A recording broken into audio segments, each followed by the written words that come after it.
The day Cyrus Prescott ran off the last ranch hand who dared to whistle near his property, the whole county of Hays, Kansas decided the man was a lost cause, and nobody argued the point. Nobody, that is, until Maude Crawford arrived on the noon stage in the summer of 1878 with $3 to her name, a carpet bag full of mended clothes, and absolutely nowhere else to go.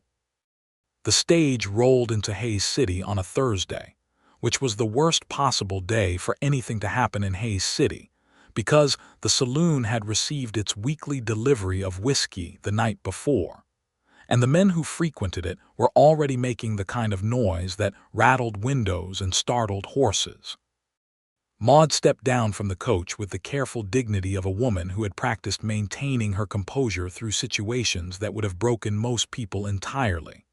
She was 24 years old, brown-haired, brown-eyed, and possessed of a quality that people often mistook for stubbornness, but was actually something closer to a quiet and absolute refusal to accept that the world had the final say over her circumstances. She had come from Abilene, where she had spent 2 years as a seamstress in the shop of a Mrs. Holterman, who had passed away in the spring, and left her business to a nephew from St. Louis who had no interest in keeping a woman employee he had never met.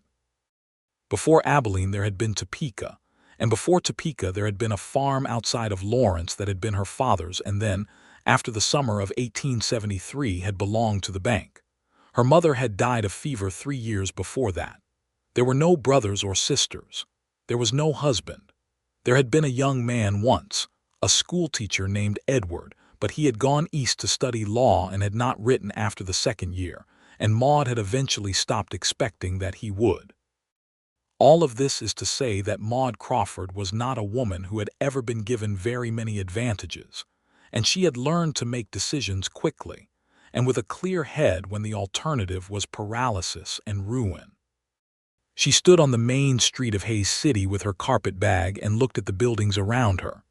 The general store, the land office, the post office, the hotel, 3 saloons, a blacksmith, and a building that advertised itself as a barber shop, but was almost certainly something else as well. She walked to the general store because that was where information lived in a town like this, and she pushed open the door and breathed in the smell of coffee beans and saddle leather and dried goods and felt, despite everything, a faint stirring of something that might have been hope. The man behind the counter was named Elias Grubb, and he was the kind of storekeeper who treated information as a commodity as valuable as anything on his shelves. He told her, after she had asked about work and about rooms, and about whether anyone in the area needed a housekeeper or a cook or a seamstress or any combination of the 3, that the only person he could think of who needed someone badly enough to actually pay for it was Cyrus Prescott, out on the Prescott spread about 4 miles east of town along the creek. And then Elias Grubb paused and gave her a look that was meant to be a warning. "He is not an easy man to work for," Elias said. "I am not an easy woman to discourage," Maude replied. Elias told her what he knew, which was considerable. Cyrus Prescott was 31 years old. He had come to Kansas 8 years ago from somewhere in Tennessee, though he did not talk about Tennessee, and had made it clear on more than one occasion that he preferred not to be asked. He ran cattle on about 400 acres, not a large operation but a serious one, and he ran it almost entirely alone. He had employed a hand named Fletcher for 3 years, and before Fletcher there had been a pair of brothers named Doyle who had lasted 8 months, and before them a succession of men who had each departed faster than the last. The reasons for their departures varied in their particulars but were consistent in their general shape. Cyrus Prescott was solitary by nature and intention. He did not want conversation. He did not want company. He did not want noise, and he communicated these preferences with a directness that men with any sense of self-preservation found immediately persuasive. "He has not had a housekeeper in 3 years," Elias said. "The place is a wreck. His cook, old woman named Della Pierce, she left last winter when her daughter in Wichita needed her, and he has been fending for himself since February, which means he is eating bread that could be used to build fences and probably doing his own mending, which I suspect is not going well because I notice he does not come into town anymore and the man cannot afford to ruin his clothes. Maude considered this information carefully. Does he pay? He pays what he owes. Never been a man to default on a debt. Is he dangerous? Elias thought about this with what seemed like genuine consideration. Not in the way you mean. He is not a violent man. He is more like a piece of country that hasn't been settled yet. Wild, I suppose, but not dangerous. Maude picked up her carpet bag. How do I get there? The road to the Prescott spread was a well-worn track that wound along the south bank of a branch of the Smoky Hill River, through cottonwood groves that threw dappled shade across the dry grass and made the afternoon heat almost bearable. A man at the livery stable had offered to drive her out in exchange for 2 of her remaining $3, and she had accepted because 4 miles with a carpet bag in July heat was a thing she did not need to add to the day's considerable list of hardships. The house appeared around a curve in the track, and it was, as Elias had implied, a monument to neglect. It was a solid structure, built of limestone that was common in this part of Kansas, with a pitched roof and a porch that ran across the front. But the porch railing had lost 2 posts and leaned at an angle, and the kitchen garden visible at the side of the house had gone entirely to weeds and bindweed that were apparently winning a decisive victory over what had once been planted rows. And the whole place had the particular air of a home that had forgotten what it was supposed to be. The man who appeared in the doorway when the wagon pulled up was tall and lean in the way that hard work and spare eating make a person, with dark hair that needed cutting, and a face that was all sharp angles and a pair of gray eyes that assessed her arrival with an expression that was not hostile, exactly, but was not welcoming either. He was wearing a work shirt with the sleeves rolled to the elbows, and he held a coffee cup in one hand and looked at her the way a man looks at whether he hadn't been expecting and wasn't sure he wanted. "You're on my property," he said. "I am," Maude agreed. She stepped down from the wagon without waiting for assistance, and the man who had driven her set her bag on the ground and turned his horses and left with the efficiency of someone who had been given advance warning that he should not linger. "My name is Maude Crawford. I understand you need a cook and a housekeeper. I did not advertise for one." Elias Grubb mentioned the situation. Elias Grubb should concern himself with his own business. "He very often does," Maude said. This was an exception. "May I see the kitchen?" Cyrus Prescott looked at her for a long moment. She met his gaze with the same even composure with which she had faced every difficult thing in her life, which was to say she did not look away, and she did not fidget, and she gave him nothing to read in her expression except a reasonable and patient expectation that the conversation would resolve itself in a sensible direction. "I do not want a housekeeper," he said. "I understand that. I will be very quiet," Maude said. He stared at her. "I will not chatter," she continued in the same measured tone. "I will not require you to engage in conversation. I will cook and clean and keep to myself, and you will barely know I am here. I need work and you need someone to keep this place from falling down around your ears. Those 2 needs fit together neatly. May I see the kitchen?" There was another long pause, and then Cyrus Prescott stepped back from the doorway and let her in. The kitchen was worse than the outside suggested. The stove needed blacking. There was a stack of dishes that had been washed at some point but not recently, and the pantry contained the kind of irregular and desperate collection of goods that accumulates when a person shops only when they have completely run out of something. There was a sack of flour, a partial jar of molasses, some dried beans, cornmeal, a tin of coffee, salt, and a piece of salt pork that had seen better days. On the table was evidence of his recent cooking, a cast iron pan with the remnants of something that appeared to have been fried cornmeal cakes, and not very successfully. Maude set her carpet bag by the door and studied the kitchen the way a general studies a field before a campaign. "What are the sleeping arrangements?" she asked. He was leaning in the doorway between the kitchen and the main room, watching her with those gray eyes that gave nothing away. "There is a room off the back of the kitchen. It was the cook's room. It has a cot and a window." "That will do," Maude said. She picked up her carpet bag and walked in the direction of the back room, which she located through a door beside the pantry. It was a small room, but it was solid, with thick limestone walls and a narrow window that looked east toward the creek and the cottonwoods, and the cot was a real cot with a corn husk mattress that was still serviceable. Someone had left a braided rug on the floor, which had gathered dust but was otherwise intact. She came back to the kitchen. "What do you pay?" He named a figure. It was not generous, but it was not insulting either. It was the figure of a man who understood the value of what he was getting and was not trying to exploit anyone, but who also was not inclined to overpay simply because he had been without good food and a clean house for the better part of a year. "Agreed," Maude said. "I will start with supper." He straightened from the doorway. "You do not want to discuss terms further. The terms are clear. Is there anything you cannot eat?"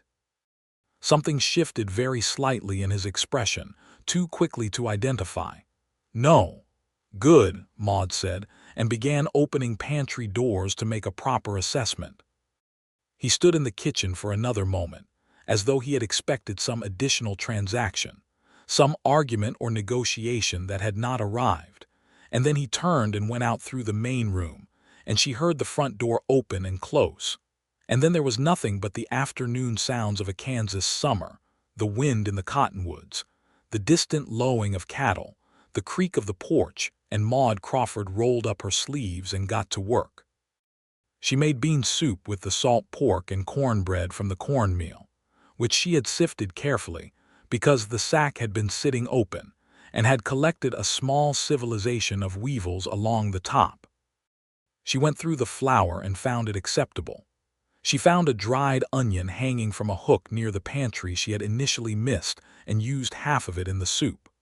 By the time the light had shifted to the long gold of late afternoon, the kitchen smelled the way a kitchen was supposed to smell, and Maude had also found the time to wash the worst of the dishes and to sweep the floor, which had accumulated enough dust and dirt to plant a vegetable garden in. Cyrus Prescott came in from the barn without knocking, which was his house and his right, and he stopped just inside the kitchen door and looked at it. He looked at it the way you look at something that has rearranged itself into a shape you remember and had stopped expecting to see again. He sat down at the table without being invited or uninvited. Maude set a bowl in front of him and the cornbread on a plate in the center of the table and poured him coffee from the pot she had started fresh. Then she served herself and sat at the other end of the table, and they ate in silence, which was exactly what she had promised. The soup was good. She knew it was good because she had made it and she had learned to cook from a mother who had taken the work seriously, and because the dried beans had been of decent quality and the pork, despite its appearance, had given the broth the kind of depth that cannot be accomplished with inferior ingredients. She ate with the focused attention of a woman who had not had a real meal since the morning before, and she did not look at Cyrus Prescott, and she did not speak. He finished his soup. He ate 2 pieces of cornbread. He drank his coffee. And at no point during the meal did he say a single word, and neither did she. And when it was over, he pushed back from the table and carried his own bowl to the basin beside the stove, which she had not expected, and he said, without quite meeting her eyes, "That was decent." "Thank you," Maude said. He went to bed. She washed the dishes, and then she went to her small room and lay on the cot and listened to the Kansas night, which was full of crickets and the occasional call of a nighthawk and the low sound of the creek, and thought that this was not a bad place, all things considered, and that the man who inhabited it was not what she had been expecting, though she was still developing her understanding of what that meant. The first week established the pattern. Maude rose before Cyrus did, and had the stove going and coffee on by the time he came through the kitchen in the gray pre-dawn to go to the barn. He took a cup of coffee with him, which she left on the table without comment, and by the time he came back she had breakfast ready. They ate in silence. She worked through the day on the house, which was a substantial project. The bedroom curtains needed washing, the floors needed scrubbing. The parlor had accumulated a layer of dust on every surface, including a small wooden clock on the mantelpiece that she wound and found, to her surprise, still worked perfectly once she had cleaned the mechanism carefully. She cooked a midday meal and left it covered on the stove for when he came in from the pasture, and she made supper in the evening, and they ate together in silence. The silence was not uncomfortable. This surprised her somewhat, because she had lived alone before and had been accustomed to the sound of her own thoughts, but she had never shared silence with another person, and found that it had a different texture, warmer, somehow, though she could not have explained the logic of that. She went into Hayes City on the second Saturday, riding in with a man from a neighboring spread who made the trip weekly and had offered her a place in his wagon without being asked. She needed certain things from Elia's Grub store: a jar of good molasses, dried apples, some proper herbs she had identified as missing from any reasonable kitchen, and thread in 2 colors she needed for the mending she had already identified needed doing. She also bought, with some of her first partial week's wages, a small packet of seeds, tomato, squash, and beans. Because the kitchen garden had the bones of a good one, and July was late but not impossible for a determined gardener in Kansas.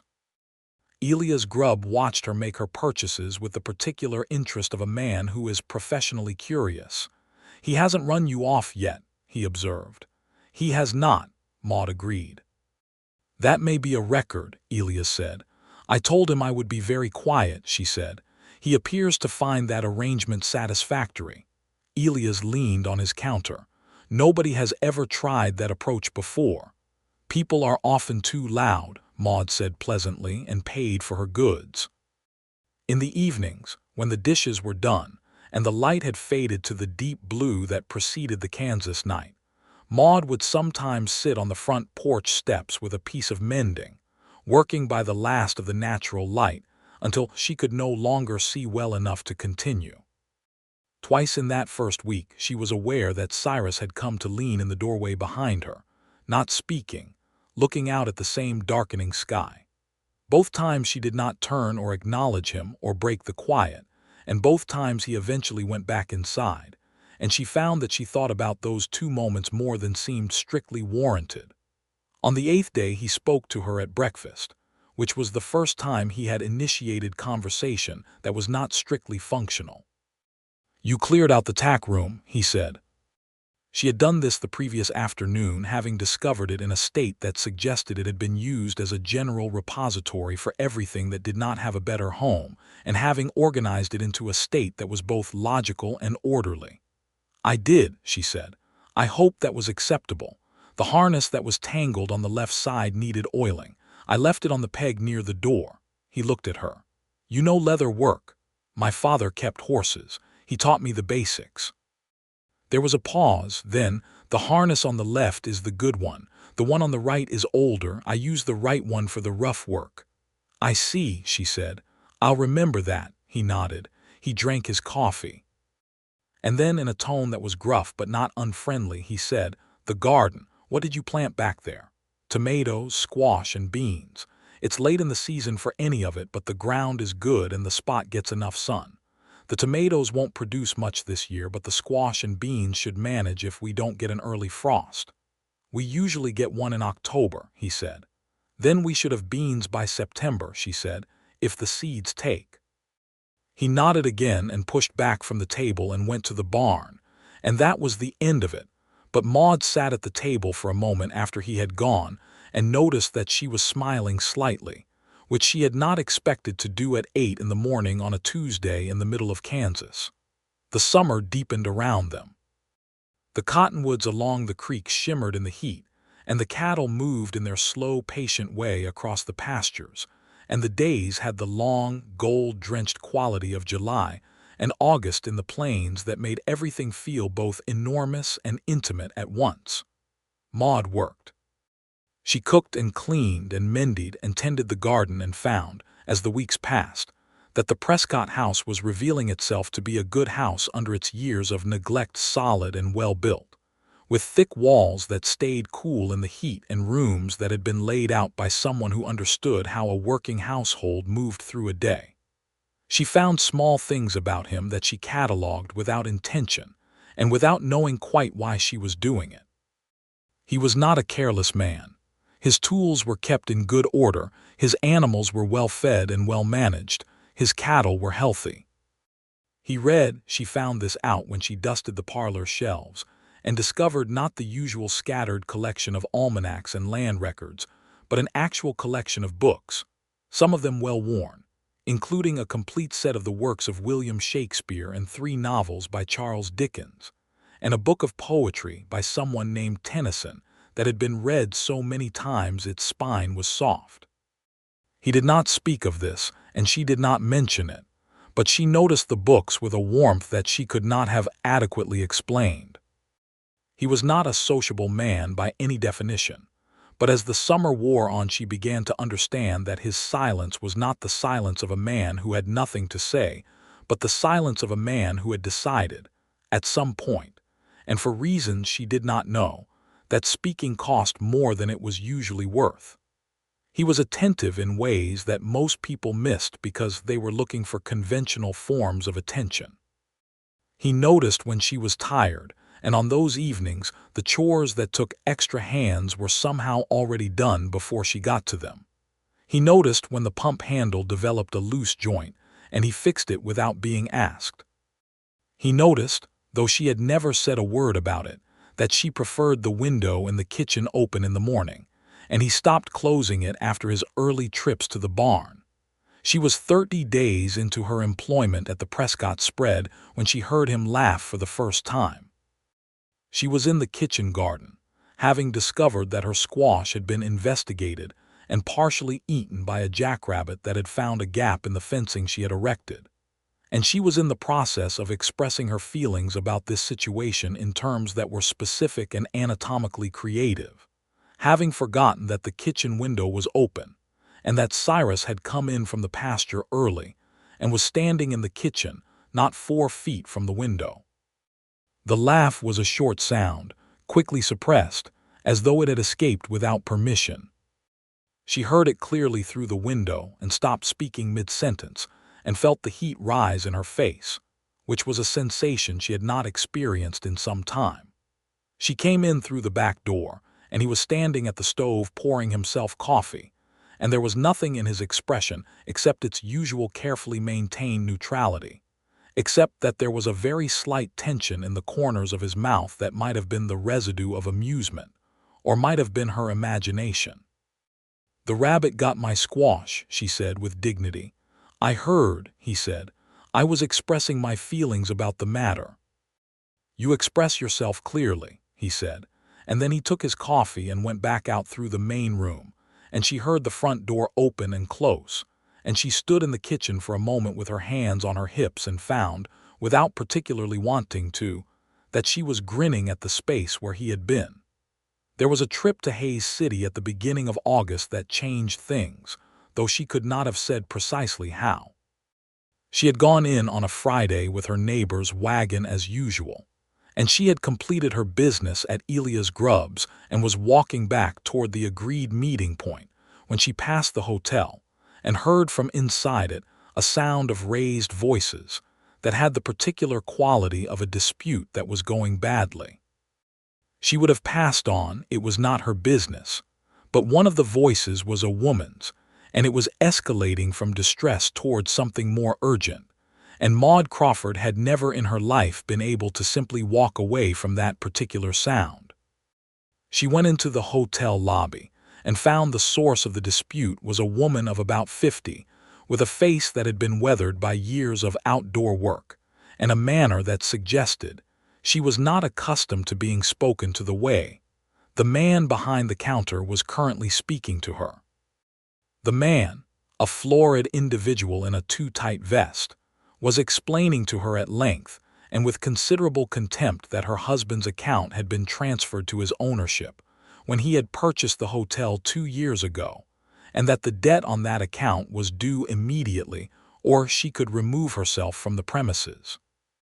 The woman, her name, Maude would learn, was Agnes Whitfield, had traveled from her homestead 20 miles south to discuss this exact matter, having received a letter that implied a more flexible arrangement than the one being described to her now. And she was clearly alone and clearly frightened behind the exterior of dignity she was maintaining with great effort. Maude walked to the counter and stood beside Agnes Whitfield and said to the florid man in the too-tight vest, in a voice that was very clear and very calm, "Would you please repeat the terms of the original account as it was established? I want to understand the precise nature of the debt before I assist my friend in determining whether a letter to the county court is the appropriate next step." The florid man stared at her. He did not know her. He did not know whether she had any connection to any county court whatsoever. But the phrasing was confident and specific, and Maude's expression was the expression of a woman who knows exactly what she is doing, which was an expression she had considerable practice deploying even when it was not strictly accurate. The negotiation that followed took 40 minutes and resulted in a payment arrangement that was considerably more reasonable than the one initially proposed, and Agnes Whitfield came out of the hotel with Maude's arm in hers and spent the first minute outside it fighting tears, and the second minute laughing with the particular relief of a person who has been unexpectedly rescued. Maude heard her story over coffee at the lunch counter near the general store. Agnes's husband had died 18 months ago, leaving her the homestead and a small debt at the hotel from a trip they had made together for a family occasion. She had 2 grown sons on the homestead who were managing the cattle, but money was tight, and the hotel man had clearly decided that a widow farming 20 miles south was an easy target for a renegotiated debt. "You did not have to do that," Agnes said. "You don't know me from a fence post." "No," Maude agreed. "But I know what it looks like when someone is being pushed into a corner, and I have been in enough corners to have developed an opinion about it." Agnes looked at her with sharp, kind eyes. "You work for Cyrus Prescott," she said. "It was not a question." "I do. I know him, knew his wife too before she passed." Maude was very still for a moment. "He was married," Agnes nodded. "Catherine, she was a fine woman. She died in '74. Fever, same as took half the county that spring. They'd been married 2 years, and there was a child expected that also did not survive. After that she paused, looking for words. "He pulled in, like a house shutting up its shutters. I've not heard of him taking much company since." Maude sat with this information carefully, the way you sit with something that rearranges things in your understanding without you having invited it to. She thought of the books in the parlor, worn soft with reading. She thought of the silence that she had learned to read as something other than coldness. She thought of the house that had forgotten what it was supposed to be and the man who had let it. "He is a good employer," she said finally. "Fair and considerate." Agnes watched her. "That is not what I expected you to say." "What did you expect?" "Something cooler," Agnes said, and then changed the subject so skillfully that it was only later, in the wagon on the way back to the Prescott spread, that Maude noticed the conversation had been redirected and wondered why. She thought about what Agnes had told her during the drive home, watching the cottonwoods pass, and the great Kansas sky turning the colors of late afternoon above the flat land. She thought about grief, and the way it could narrow a person down to a single point, how it could make silence feel like the only honest response to a world that had demonstrated its capacity for devastating loss. She thought about shutters pulled closed. She had pulled her own closed, she knew, after Edward had stopped writing, and after her father's farm had been lost, and after she had realized that the world was not going to arrange itself into the shape she had once expected. She had pulled them closed and called it practicality, which was perhaps the same thing Cyrus Prescott was calling whatever he was doing, in his stone house with his books and his silence and his cattle. She did not know what to do with this understanding, so she put it away carefully, in the way she put away things that needed time before they could be useful. That evening, she made a proper apple pie from the dried apples she had purchased on her first trip to Grubbs and some lard she had traded for with a neighbor woman who had kept hogs. It was the best thing she had made since her arrival, and she knew it, and she set it on the table at supper without comment. Cyrus looked at it. He looked at it for a moment before he looked at anything else on the table. "I had the dried apples," Maude said. "It seemed a waste not to use them." He did not say anything. He served himself supper, and then, when the pie was cut and placed before him, he ate it slowly, in the way a person eats something they are actually tasting rather than simply consuming. And when he had finished, he sat for a moment without moving before he said, "My mother used to make apple pie." It was the first thing she had ever heard him say that was neither functional nor a direct response to something she had said. She understood its weight immediately. "Where was your mother from?" she asked carefully, keeping her voice as neutral as she kept it for everything else. "Tennessee, East Tennessee, a place called Carter County." He was looking at the table. "She died when I was 15. "I'm sorry," Maude said. He nodded once. Then he picked up his coffee cup and looked at it and said, in the way a person says something they have been thinking for a while and have decided to release, "You are not what I expected." "What did you expect?" "Someone who would leave inside 2 weeks," he said. "They all leave inside 2 weeks." "I'm not going anywhere," Maude said, and she meant it as a simple statement of fact, but she felt it as something more than that when she said it. He looked at her then, directly, and she met his gaze, and there was a moment that lasted somewhat longer than moments usually do. And then he cleared his throat and pushed back from the table, and said the dishes would keep till morning if she was tired, which was such an unexpected thing for him to say that she sat motionless for 2 full seconds after he had left the kitchen. The garden produced beans in September, as she had predicted, which she took as a personal triumph, and which Cyrus acknowledged with a slight nod that was, from him, approximately equivalent to a standing ovation. The tomatoes came in small and late and sweet, which was more than she had expected, and she put up what she could in the single large jar she had for preserving, and the squash that the rabbit hadn't destroyed she baked with molasses, and it was very good. He began to talk more. Not much, he was not capable of much, in the conventional sense, but more. He told her about the cattle business with the direct, precise language of a man who knew his subject thoroughly and had opinions about it. He told her about the state of the range and the quality of this year's grass, and what he expected from the autumn roundup. He told her, once, about a horse he had owned in Tennessee before he had come west, a gray named Solomon who had been the finest horse he had ever worked with, said in a tone that was not sentimental, but was not quite unsentimental either. She told him about Abilene, and about the seamstress work that she had learned to do well enough that Mrs. Holterman had trusted her with the more delicate orders. She told him about the women she had known there, the variety of lives they had made for themselves in a cattle town that was more complicated than it appeared from the outside.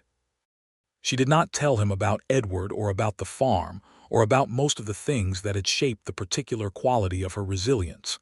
Not yet. Some things needed more time. In October, a man named Vince Riley rode onto the property with 3 other men and proposed to Cyrus a business arrangement that Cyrus declined, and Vince Riley declined to accept the declining, and the situation had the early shape of something that could become genuinely unpleasant. Maude, who had come to the porch door when she heard the horses, assessed the situation from the threshold, with the experience of a woman who had learned early what trouble looked like before it committed itself. Vince Riley was a landman, which in 1878 in Kansas meant a man who was attempting to consolidate smaller holdings into larger ones, sometimes by persuasion and sometimes by other means. He wanted Cyrus's water rights along the creek, which were more valuable than the acreage itself, and which Cyrus had absolutely no intention of selling, and he was the kind of man who had enough money to feel that this ought to be sufficient to change anyone's mind about anything. "You are going to be very sorry you said no," Vince Riley said, in the tone of a man making a promise, not a threat, because he understood the legal distinction. "I'm often sorry about things," Cyrus said easily from the porch step, "but I've never been sorry about a piece of property I didn't sell." Riley's eyes went to Maude in the doorway and stayed there a moment too long in a way that was meant to be noticed and was. "Nice to see you found yourself some domestic comfort, Prescott," Riley said. The silence that followed this remark had a quality to it that Maude had not heard from Cyrus before. It was not the quiet of a man who had nothing to say. It was the quiet of a man choosing very carefully what he was going to say instead of the first thing that occurred to him. "Mr. Riley," he said finally, in a voice that was very even, "I'd suggest you and your men point yourselves back toward the road." Riley considered this for a moment, and then made the calculation that the four of them being on someone's property who clearly wanted them gone was the kind of situation that could be described to a county court in unflattering terms, and he turned his horse and his men followed, and they rode out the way they had come, and the sound of the hooves faded into the distance. Cyrus stood on the porch step for a moment after they had gone and then turned to the door, where Maude was still standing, and looked at her with an expression she could not immediately read. "Are you all right?" he asked. "Perfectly," she said. "He is the kind of man who relies on other people being frightened of him. I've met the type." He studied her. "He will probably be back." "Probably," she agreed. "But you know your rights along the creek and there is nothing he can do about them legally, and the kind of man who goes about it legally is the kind of man who can be dealt with legally." She paused. "You could speak to a lawyer in Hayes City." "I know my rights," he said. "I know you do." "Having a lawyer confirm them creates a record," she said. "That is different." He looked at her for a moment longer. Then he said, "You have a practical mind." "I've needed one," she said. He came through the door then, past her in the threshold, closer than he usually moved to her, and she caught the smell of him, horses and wood smoke and something that was simply him. And she was aware, with a clarity that was slightly startling, that she was paying attention to that in a way that was not professional. She went back to the kitchen and stood at the stove for a moment with her hands flat on the surface of it, not quite leaning, thinking. She was not a woman who was in the habit of romanticizing things. She had done some of that with Edward, and had learned from the experience the danger of confusing the wish for a thing with the reality of it. What she was doing with Cyrus Prescott, she told herself firmly, was working. She was his employee. He was her employer.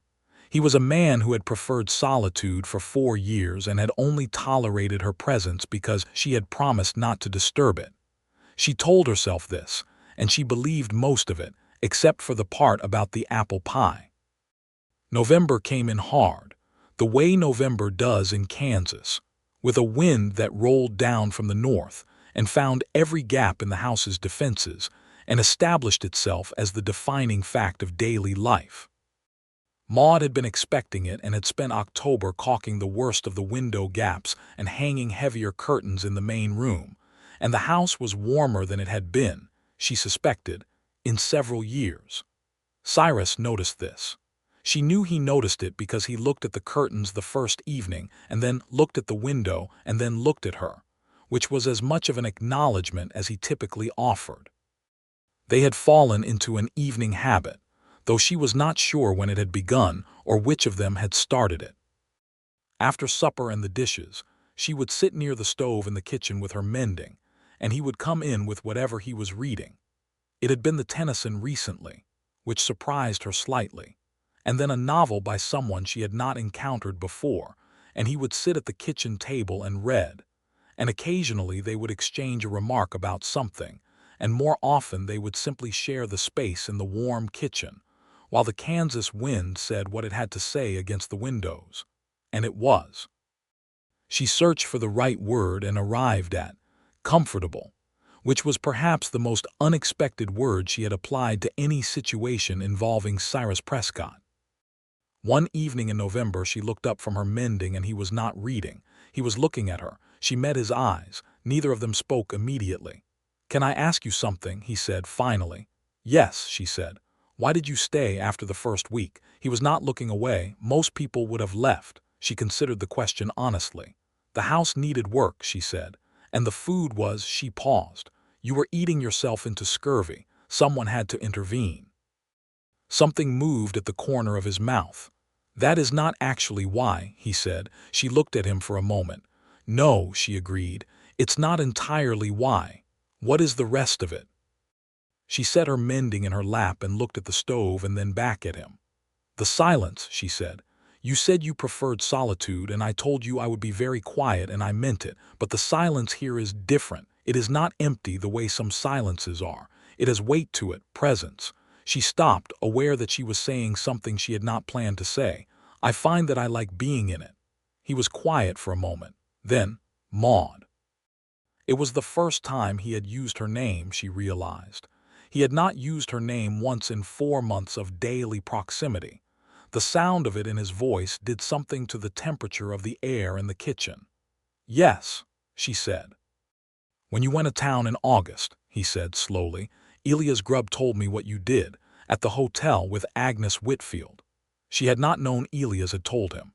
Agnes needed some assistance, she said. Elias said you walked in and took that man apart with about 40 words and left him agreeing to terms he'd never intended to agree to. He was still looking at her. He said he's never seen anything quite like it. Elias Grubb tends to dramatize, Maude said. He also said you didn't mention it to me, Cyrus said, that you have not mentioned it once. It wasn't mine to mention, she said. It was Agnes's situation.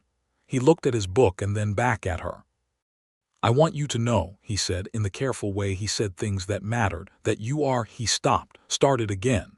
What you do here, it is not small. I know I am not easy to be around, and I know I do not say the things that perhaps I should say, but I notice all of it. The kitchen was very quiet except for the wind. Thank you, Maude said carefully. The house, he said, has not felt like, he stopped again, and this time he did not start again. But she understood what he had been reaching for. I know, she said softly. I can tell. He picked up his book and held it without reading it for a moment, and she picked up her mending and did not immediately look at it. And then gradually they both settled back into the evening's rhythm, but something had shifted in the texture of the silence, and she was aware of it precisely the way you are aware of a change in weather before it becomes visible in the sky. December arrived, and with it, 2 pieces of news.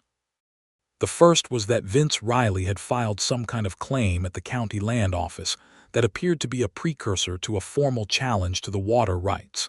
And Cyrus had spent a day in Hayes City with a lawyer named Harmon who confirmed what Cyrus already knew, that his deed was clear and his rights were solid, but also confirmed that Riley was the kind of man who used legal processes as harassment rather than as genuine pursuit of outcomes, and that it was going to require some paper filing and some patience before he gave up.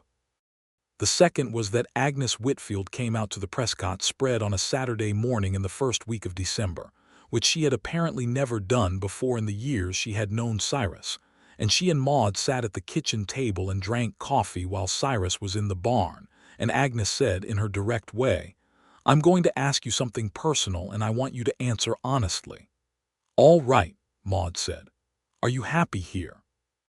Maude considered this question the way she considered most questions, thoroughly and without rushing. Yes, she said, I think I am. Agnes looked at her. And him, is he better since you came? Maude looked at her coffee. I think he is less closed, she said. He speaks more, he eats properly, he sleeps regular hours, which I don't think he was doing before because the lamp in the main room used to be lit until very late and now it isn't. She stopped. I don't know what you are actually asking me. I think you do, Agnes said kindly. Maude looked at her. He is my employer. He is, Agnes agreed, for now. Agnes. I knew Catherine, Agnes said. She was wonderful and she is gone, and that grief was real and I am not minimizing it. But it has been 4 years and that man is. She looked toward the window, toward the barn where Cyrus was working. He was not made for solitude, whatever he believes. He was made for company, the right company. She looked back at Maude. You are the right company. Maude sat with this for a long moment. He hasn't said anything of the kind. He drove himself into town on a Tuesday 2 weeks ago, Agnes said, and came back with a tin of good tea, which I happen to know he does not drink. Elias mentioned it to me because it was unusual. I imagine the tea ended up on a shelf in this kitchen. Maude thought about the tin of tea that had appeared on the pantry shelf about 2 weeks ago, which she had assumed she had bought and forgotten. She had been drinking it with pleasure all of November and had not questioned its origins. She looked at the window. "Oh," she said. Agnes smiled into her coffee cup. Cyrus came in from the barn at mid-morning and found Agnes still at the table, and the slight, startled expression on his face when he saw company in his kitchen was quickly replaced by the careful neutrality that he deployed for all situations requiring social management. And he said good morning to Agnes, and Agnes said good morning back, and looked at him in a way that made him, if Maude was reading the situation correctly, slightly uncomfortable. Agnes left after another cup of coffee and a piece of the gingerbread Maude had made that morning, and Cyrus saw her to her wagon with the mechanical politeness of a man who has remembered that politeness exists and is deploying it with effort. And when he came back inside, he found Maude at the kitchen counter and stopped in the doorway. "Did she come for a specific reason?" he asked, with the careful neutrality of a man asking a question he is not quite sure he wants answered. "She came to see how I was getting on," Maude said. "And how are you getting on?" She turned from the counter and looked at him across the kitchen. The winter light came through the window she kept open in the mornings and caught the side of his face, the sharp line of his jaw, the gray of his eyes, the careful set of his expression that she had learned to read like weather. "Very well," she said. "And you?" He looked at her steadily. "The same," he said in a voice that was somewhat different from his usual voice, slightly less managed, slightly more direct. "Better," since he stopped. "Better." She held his gaze. "Good," she said. He moved through the kitchen to the main room, and she turned back to the counter, and her hands were not entirely steady, which was a thing she noted with some interest and set aside for later consideration. Christmas in Kansas was a quiet affair in most households, and the Prescott spread was no exception.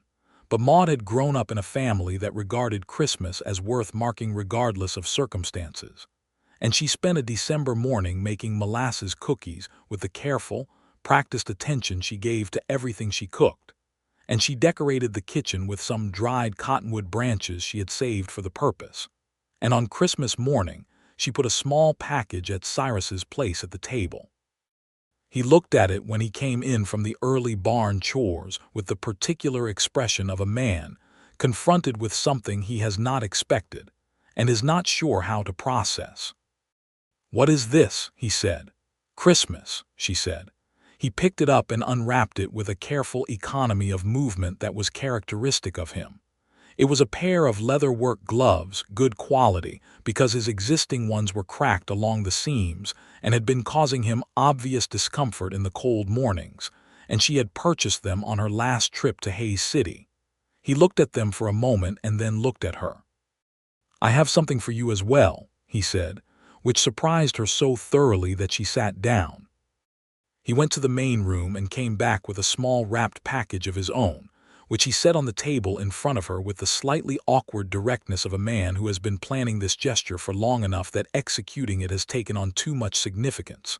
She unwrapped it and found a small leather-bound journal of good quality blank, with a pencil tucked inside the cover. She looked up at him. "How did you know I kept a journal?" "You had one when you arrived," he said. "You filled it in October. I saw you looking for paper in November." She had been looking for paper, and she had found the last few blank pages in a household account book she had been allowed to use, and she had thought nothing of it. He had noticed and remembered for 2 months. "Thank you," she said, and her voice was not entirely as steady as she would have liked. "Merry Christmas," he said, with the slight stiffness of a man exercising a social muscle that had not been used in a while. "Merry Christmas, Cyrus," she said. He sat down. They had breakfast. And then in the middle of his second cup of coffee, he said, "I was thinking about the water rights matter." "Yes," she said.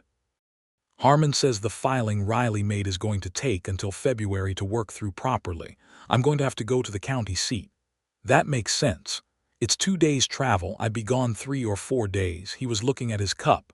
"I want to make sure you're comfortable here alone for that time." She considered this.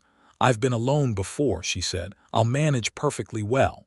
"I know you will," he said. He stopped. I don't particularly want to go." The statement hung in the air between them with an unintended weight that neither of them addressed directly. "The cattle will need watching," she said practically. "Henderson from the next spread east will come by. He owes me a favor." He was still looking at his cup. "It won't be because of the cattle." She was very careful with her voice. "I'll be here when you get back," she said. He looked at her then. "I know," he said, and then he finished his coffee and went back out to the barn, and Maude sat at the Christmas table with her new journal and thought that the world was a very peculiar place, and that she was, despite everything, extremely glad to be in this particular corner of it. He went to the county seat in January, and he was gone for 4 days. And during those 4 days, Maude ran the household with the efficiency she brought to everything. And Henderson came by twice and was a cheerful, talkative man of about 50, who told her more about Cyrus Prescott in 2 visits than she had learned in 6 months of daily proximity, most of it confirming what she had already suspected: that he was, beneath all his carefully maintained distances, a good man who had been very hurt and had decided that the solution was to require nothing from anyone and therefore risk nothing. Henderson also told her that Cyrus had, apparently, told him twice on separate occasions over the past few months that things were much improved at the spread, which was as close as Cyrus Prescott had apparently come to telling anyone that he was happy. Maude received this information with a calm that she maintained until Henderson had left, and then sat on the porch step in the January cold for a full 5 minutes, looking at the frozen creek and the bare cottonwoods and the enormous Kansas winter sky, and felt something she had not felt in a very long time settling into her chest like warmth near a fire. He came back on the 4th evening, arriving after dark when she had already begun to wonder whether the roads had been bad and whether she was going to need to send word to Henderson. She heard the horse on the track and went to the door, and the lantern she held made a gold circle in the winter dark, and he rode into the circle of it and stopped and looked down at her from the horse with an expression that was not his usual expression. "The roads were bad," he said. "I thought they might be," she said. "Go see to the horse. Supper's keeping on the stove." He went to the barn and she went back to the kitchen, and 20 minutes later he came in and hung up his coat and hat and sat at the table, and she put a plate in front of him and he ate, and when he had finished he looked at her from across the table and said, "Maude." She looked up from her own plate. "I want to tell you something," he said. He was looking at her with the focused directness that was, she had learned, his most honest mode. "I told you when you arrived that I preferred solitude. I meant it at the time. He stopped and reorganized himself. I had reasons for it that were real. But I want to tell you, and I want to say it plainly because I don't always say things plainly, and I have found that is a mistake. I do not prefer solitude. I have found that I do not prefer it at all. I find that He stopped again. The kitchen was very quiet. "I find that I do not mind the company," he said. "Your company specifically, considerably. I find that I do not mind it at all." She looked at him for a long moment. "Cyrus," she said. "I am aware that you are my employee," he said quickly, "and I am not asking you to. This is not a condition of—" "Cyrus," she said again, more firmly. He stopped speaking. "I have been finding for some time now," she said, carefully and honestly, "that I do not merely not mind the silence I have been keeping on your behalf.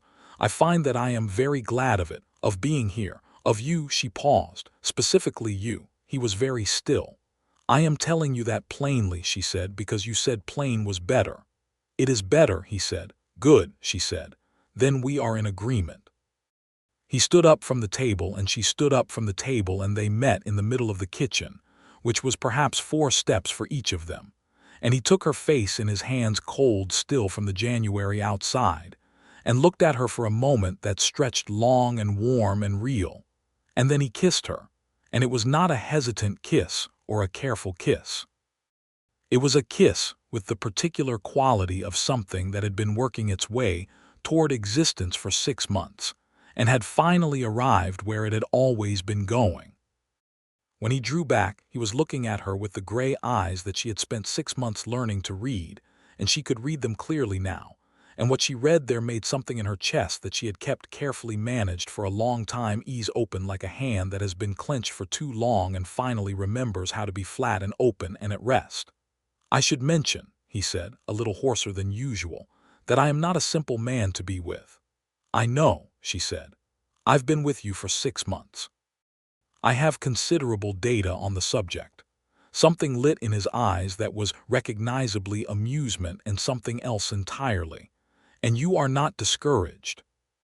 "I told you the first day," she said. "I am not an easy woman to discourage." He made a sound that was almost not quite but almost a laugh, and he drew her in and held her, and she put her hands flat against his back and held him in return.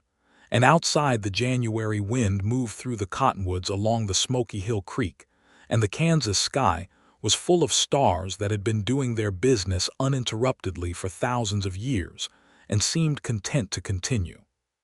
February resolved the Riley situation.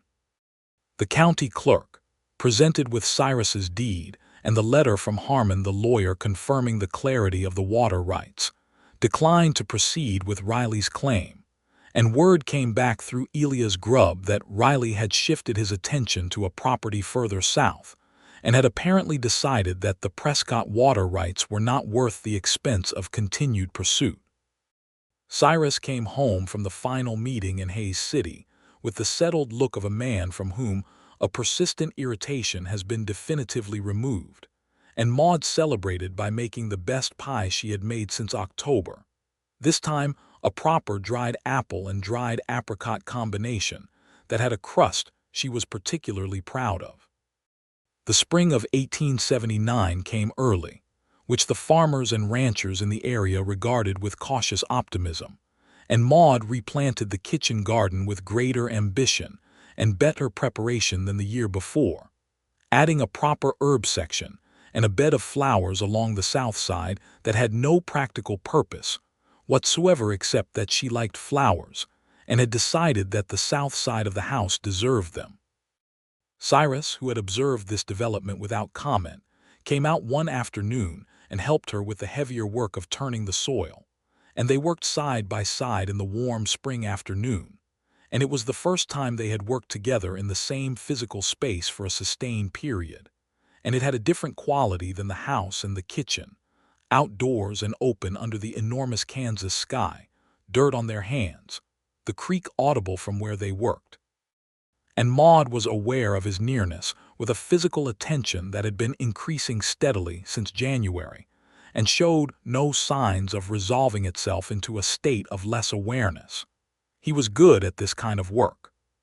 She had always known he was good at the practical demands of ranch life, but working alongside him rather than adjacent to him was different.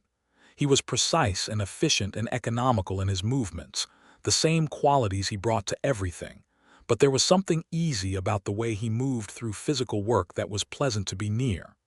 "You should have more help," she said, in the middle of the afternoon, not looking up from what she was doing. "With the cattle. You cannot manage 400 acres alone indefinitely." "I've done it for 3 years," he said. "You've managed," she said.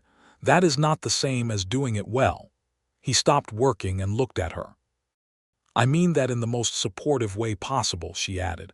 "I know you do," he said, and then after a moment, "There is a young man in town, Chester Briggs. He is looking for ranch work.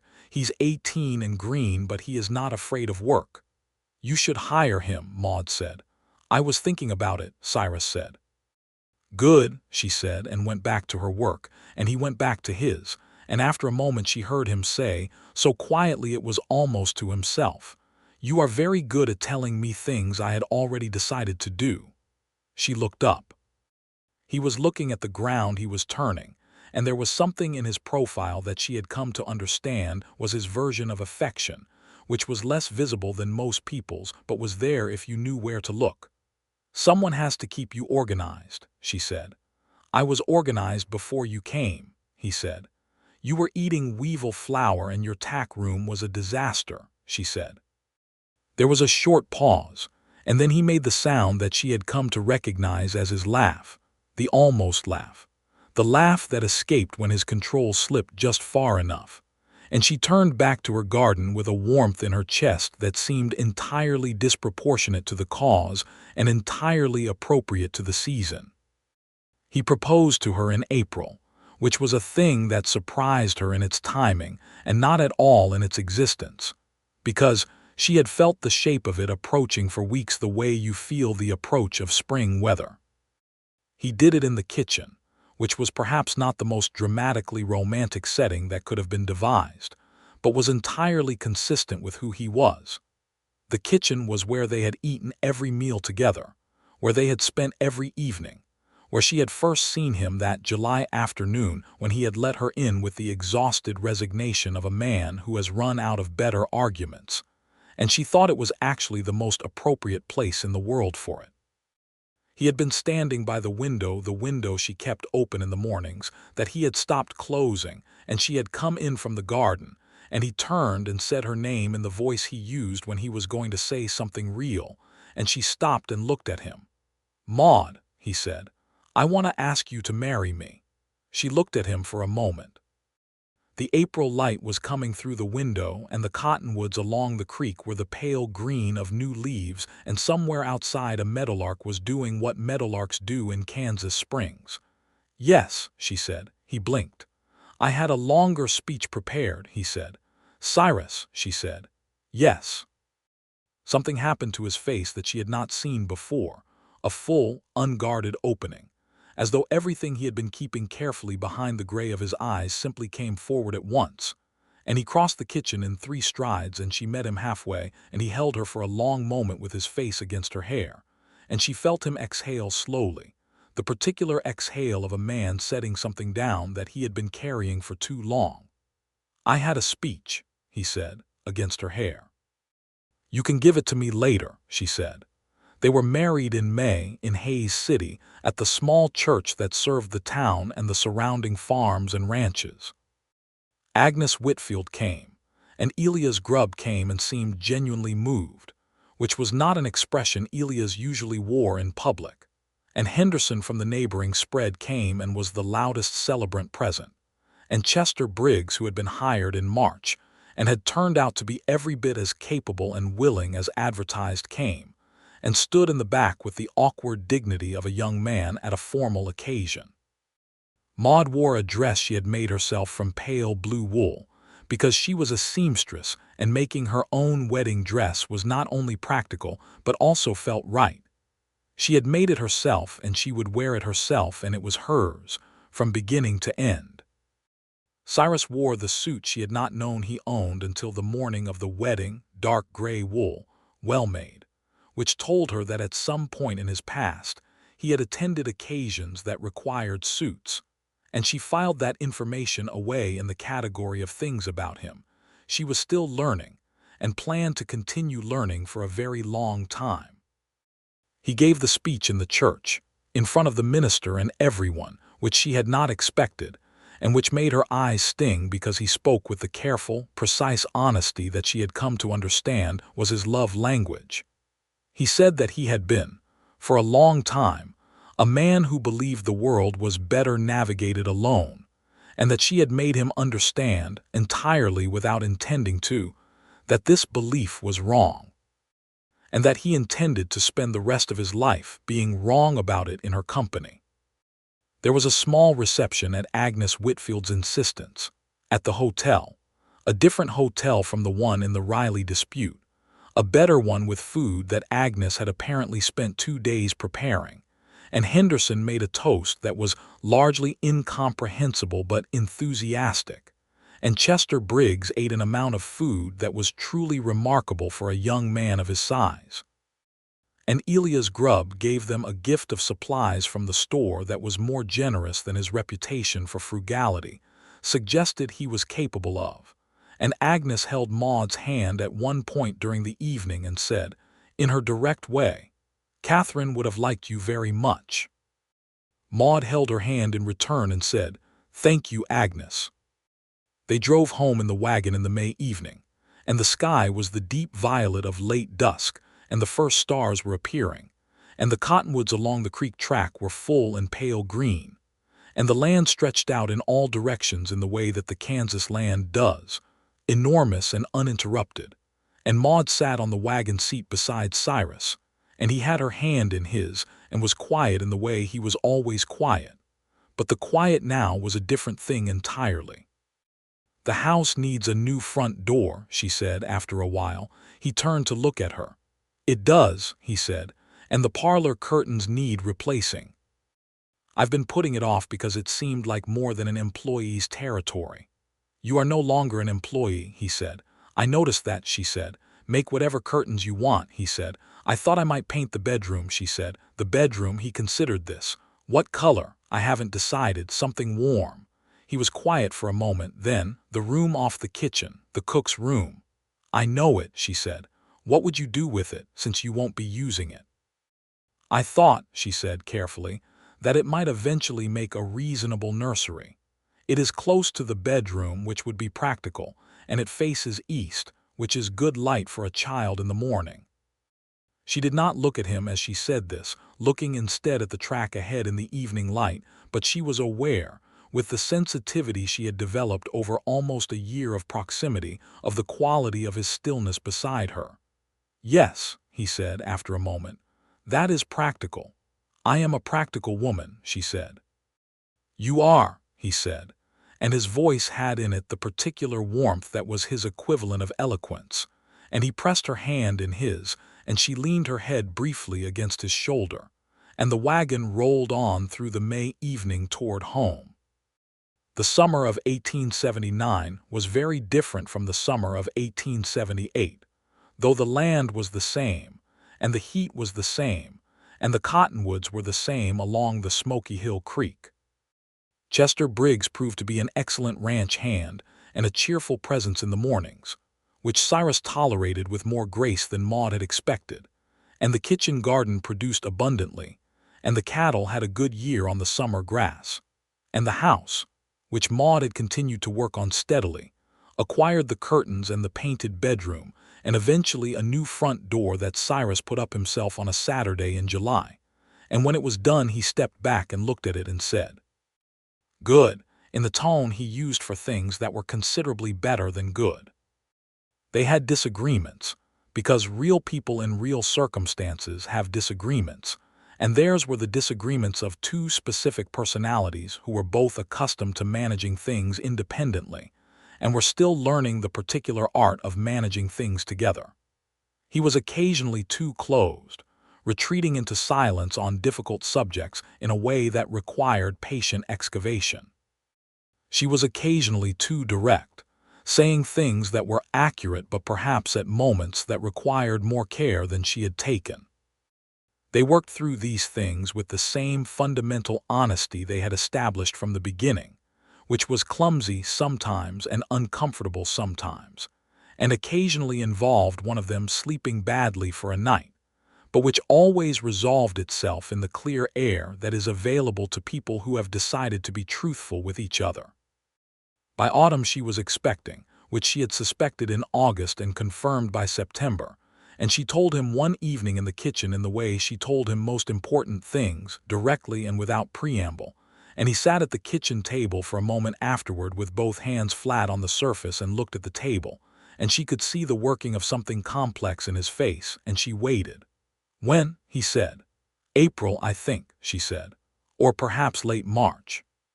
He was very still for a long moment, and then he looked up at her, and there was something in his face that she recognized as the same unguarded opening she had seen when she had agreed to marry him. The full, honest arrival of a feeling that he did not have armor for, and he stood up and came to her, and held her in the kitchen the way he had held her in January after the county seat trip, and she understood that he was feeling, in the complex geography of his interior life, a territory he had lost and found again simultaneously, which required a different kind of holding than happiness and a deeper kind than grief. "All right," she said quietly, against his shoulder. "Yes," he said, and held her more firmly. The winter of 1879 and the early months of 1880 were spent in the warm preparation of people who know a thing is coming and are making the house ready for it.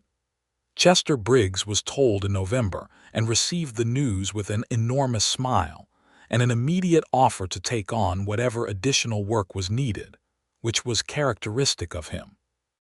Agnes Whitfield came out regularly with advice that was practical and delivered with the authority of a woman who had survived the bearing and raising of 2 sons in frontier Kansas and had opinions about how things should be done.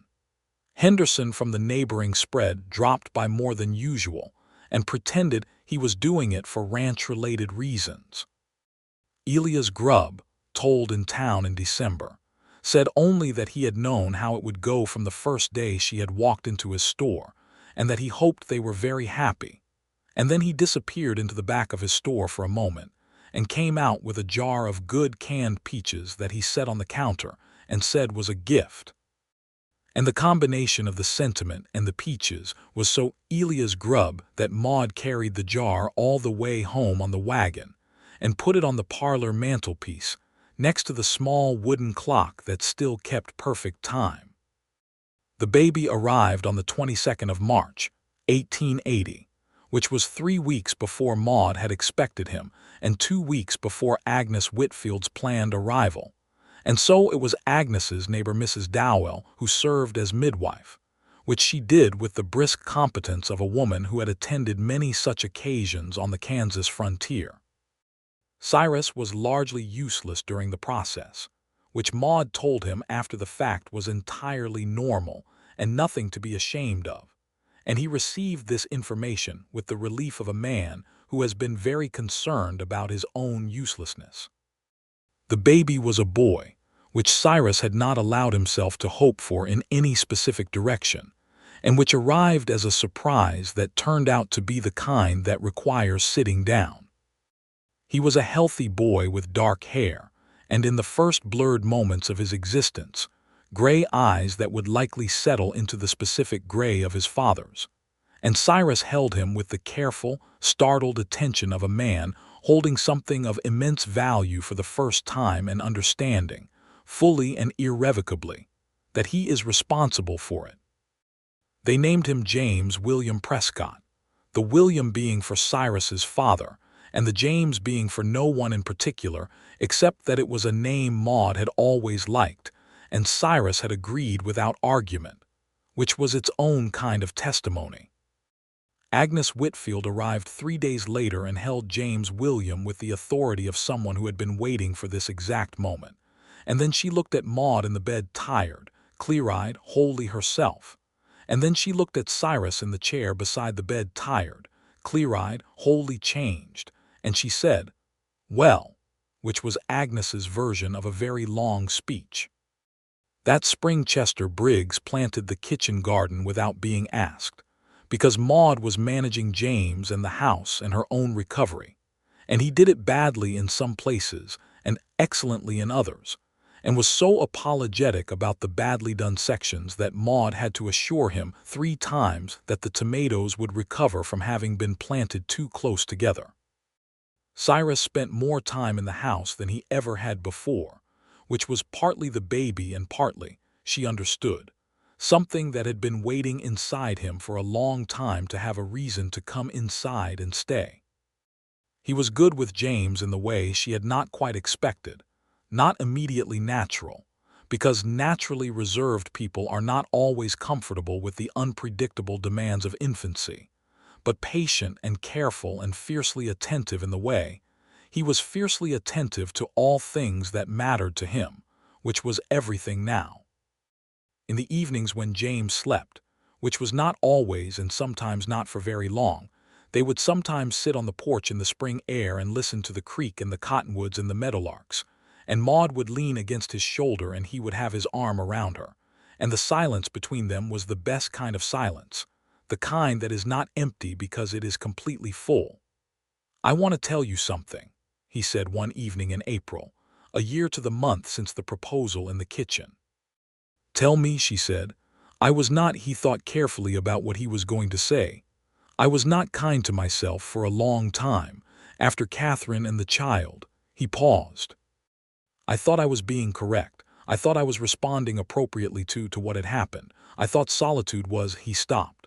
Honest, she offered. Something like that, he said, But it was not honest. It was hiding under a principled name. He was looking at the creek. You did not let me keep hiding. You were very quiet about it, which meant I could not use the usual excuse of feeling intruded upon, and so I had to. He stopped again. Come out, she said. Yes, he said. She leaned into him a little more. I was not entirely without self-interest, she said. I needed a place to land as well. I know, he said. I think we were both hiding in different fashions and found each other out. That seems right, she said. He pressed his lips to her hair. I am glad of it, he said. Maude, I am very glad. So am I, she said. James began to make the sound from his cradle inside that indicated he had opinions about the current arrangement, and Maude rose and went inside, and Cyrus stayed on the porch a moment longer, looking at the creek and the cottonwoods and the spring evening sky, and then he followed her in. The years moved through the Prescott spread with the particular rhythm of a life that is hard and good and fully lived. The cattle operation grew steadily as Cyrus, with Chester's help and Maude's unfailing practical counsel, expanded carefully and without overreach, adding acreage in 1881 when a neighboring property came available, and its price was right. Chester Briggs grew into a genuinely excellent cattleman, and a person they both regarded with the specific affection reserved for people who have been present and useful in the forming years of something important. He married a young woman from Hayes City named Ellen Reed in 1882, and they lived in a small house that Cyrus helped him build on the eastern edge of the property. And Ellen and Maude became the kind of friends who do not require explanation. Agnes Whitfield came to the spread for supper on the first Sunday of every month, which became tradition so established that it organized itself around her as reliably as the seasons. She watched James grow from an infant into a serious, gray-eyed boy with his father's precision and his mother's forthrightness, and she expressed her approval of this combination, with the directness that characterized all of her communications. The water situation along the creek remained settled after Riley's departure from the area, and the deed remained clear, and the cattle drank from the creek through many hot Kansas summers without dispute. The legal record that Harmon the lawyer had established in 1879 served its purpose, which was to exist and thereby prevent the need to be used.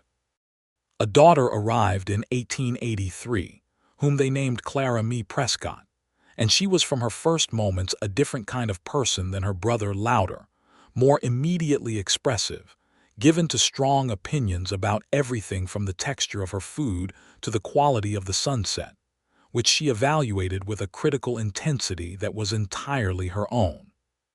James, then 3, received her with the careful curiosity of a serious child, and within 6 months had appointed himself her primary guardian in a way that required gentle management of his ambitions on her behalf. Cyrus with Clara was something Maude watched with the quiet attention she gave to all things that moved her, which was, he was completely undone by her. He could manage James's intensity and precision, being fluent in those qualities from the inside. Clara's openness and loudness required a different grammar, and he was learning it with the careful attention of a student who understands the importance of the subject, and Maude watched him figure it out slowly and with great effort and considerable heart, and loved him for it specifically and entirely. The house continued to grow into itself. The parlor, with its repaired shelves and its clock that kept perfect time and its new curtains, and eventually a rocking chair that Maude had found at a sale in Hayes City and reupholstered herself, became the room it had been intended to be. The cook's room, James's room now, and then Clara's in rotation as they got older had been painted in the warm color Maude had chosen in 1878, and had remained that color because it was the right color, and there was no reason to change it. The kitchen garden was a matter of established local pride by 1884, large enough to supply the household with preserved goods through the winter and generous enough to share with Agnes and with Ellen and Chester. The books in the parlor were read and reread, and new ones were added as they became available. Maude read Dickens slowly and thoroughly and then again, and Cyrus read her passages from Tennyson on winter evenings, with the slightly self-conscious air of a man sharing something private, which she received with the care it deserved. They read to the children.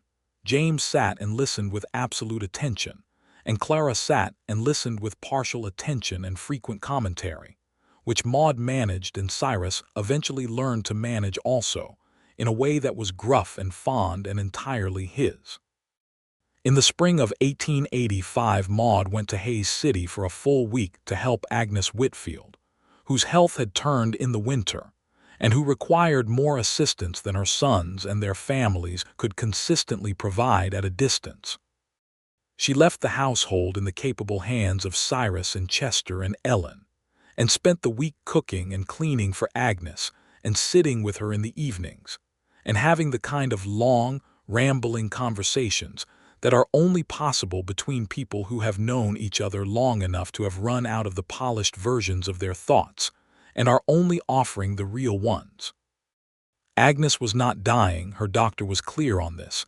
It was a lung condition that required rest and care and would probably improve with the summer warmth, but she was reduced from her usual self, and Maude cooked for her and read to her and sat with her. And on the last evening Agnes said, "You know that I had you figured for him from the very first time I came out to that spread and saw the way he looked at the kitchen." "I didn't know how he looked at the kitchen," Maude said. "Like a man who has realized that his house is a home again," Agnes said, "and doesn't quite know what to do about it." Maude was quiet for a moment. "It was the apple pie," she said. "Probably," Agnes agreed. "But mostly it was you." She drove back to the spread on a Friday afternoon in April, and the spring light was doing what spring light does in Kansas, spreading itself across the land in a way that was almost excessive. Too much gold, too much sky, too much air, and she came around the curve in the track that brought the house into view. And the house was there with its new door and its parlor curtains visible in the windows, and the kitchen garden laid out in its orderly rows along the south wall, and the flower bed she had planted that was not yet blooming but would bloom, and Chester's wagon was visible near the barn, and Cyrus was standing on the porch. He was standing on the porch watching her come up the track, in the way she had come to understand meant he had been watching for her for some time, and she brought the wagon to a stop in front of the house, and he came down the steps, and she stepped down without waiting for assistance, as she had been doing since the first day, and he took her face in his hands and looked at her.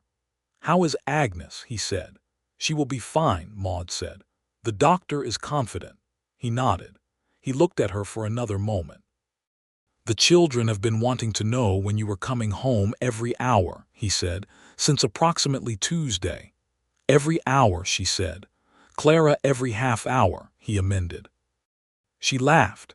He smiled a full smile, not the almost smile, the real one that she had still not taken for granted after 7 years, because it arrived rarely enough that it was always a gift. He kissed her in the afternoon light on the porch of the house they had made into a home, and inside she could hear Clara's voice at some volume and James's quieter reply, and the domestic familiar sound of their household in motion, and the cottonwoods were the fresh green of new spring leaves along the creek, and the meadowlarks were doing what they always did, and the Kansas sky went up and up and up. By the late 1880s the Prescott spread had become, as the county understood it, a model of what a well-run Kansas ranch could be. Cyrus's reputation had shifted over the years from the hermit of Hayes County to something more complicated and more accurate. A man of few words and absolute reliability, whose cattle were consistently healthy, whose land was well managed, and whose household was, if the community's collective assessment was to be trusted, one of the better places in the county to be on any given evening. James, who was 9 by 1889, had his father's gray eyes and his mother's habit of saying precisely what he meant, and was helping with the cattle in a real way, not in the way children are humored, but in the way a boy who is paying attention and is not afraid of work actually contributes.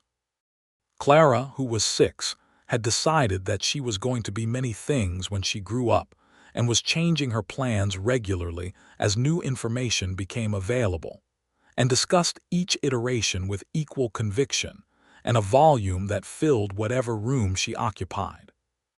Chester and Ellen had 2 children of their own by then, and the eastern edge of the property where their house stood had the comfortable look of permanence, and the 2 families shared the particular easy friendship of people who have worked alongside each other through enough seasons to know who they are to each other. On a September evening in 1890, the month when the beans had always come in and still did, 20 acres more of them than the original small garden but still planted with the same care, Cyrus and Maude sat on the porch in the late summer warmth, and the children were inside being made to do arithmetic by the combined authority of a McGuffey reader and each other's company, and the creek was audible, and the cottonwoods were the beginning of their autumn change. The first suggestion of gold at the edges of the green. "Do you know what I was thinking about this morning?" Maude said. "Tell me," he said. "The first day," she said. "I got down from that wagon and you were in the doorway and you looked at me like I was whether you hadn't ordered." He was quiet for a moment. "You were standing there with your carpet bag," he said, "and you looked at the house the way a person looks at a problem they are already certain they can solve." "Could you tell?" she said. "I could tell," he said. I found that I was not certain whether to be annoyed by it or reassured." "Which did you decide?" "I did not have time to decide," he said. "You were already inside looking at the kitchen." She laughed. He made the sound that was his laugh, the real one, that she had spent 12 years accumulating evidence of, and which never failed to do what it had done the first time she heard it through the kitchen window in that first summer, which was to make everything feel, very specifically and completely like home. "I was not quiet, by the way," she said. "I said I would be very quiet, and then I talked to your jackrabbit out the kitchen window and swore at it, and you heard me." "You were extremely quiet," he said. "For the first 30 days. And then, he said, I found I did not require you to be quiet any longer. I found that I preferred the alternative." She looked at him.